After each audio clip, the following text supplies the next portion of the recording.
से भावलपुर के लिए रवाना हुए थे। सारा चीज भिजवा देंगे। पुलिस स्टेशन क्रॉस किया हमने, उसके 15-20 मिनट बाद, आधे घंटे के बाद ये बस एक हादसा हुआ हमारे साथ।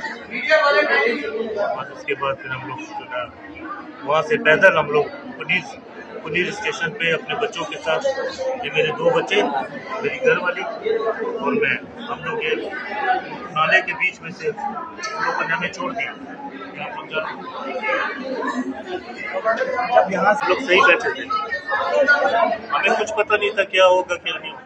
बस उसके बाद चीखो पुकार थी, सब लोग चीख रहे थे, गाड़े मार रहे थे। बस कुछ लेट गए, हम भी लेट गए, पूरी ट्रेन में सब लोग लेट गए कि अपनी जान बचाएं।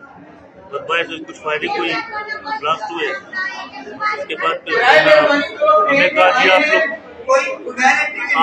नीचे उतरे। लोग नहीं उतर रहे थे, मैं अपने बच्चों को लेके उतर गया। मैंने कहा जब वो कह रहे उतरो तो फिर तो उतरो ना, अंदर आके मारना शुरू करेंगे फिर क्या करेंगे। हम लोग उतरे, खैर उसने मेरे बच्चों को भी छोड़ दिया, मुझे भी छोड़ दिया, मेरी घर वाली को भी छोड़ दिया। उसने कहा पीछे मुड़ के नहीं देखना चाहो। हम लोग बचे पुलिस स्टेशन पर पैदल देखना नहीं चाह रहा था, क्योंकि मैं अपनी और अपने बच्चों की जान बचाने के लिए बस मैंने फौरन उसने कहा पीछे मुड़ के नहीं देखना। उसने कहा पीछे मुड़ के नहीं देखना। फिर हमारा काम था ना कि हम पीछे मुड़ के ना देखें। कितने बंदों को अपने साथ ले गए यार ये मालूम नहीं मुझे, I don't know।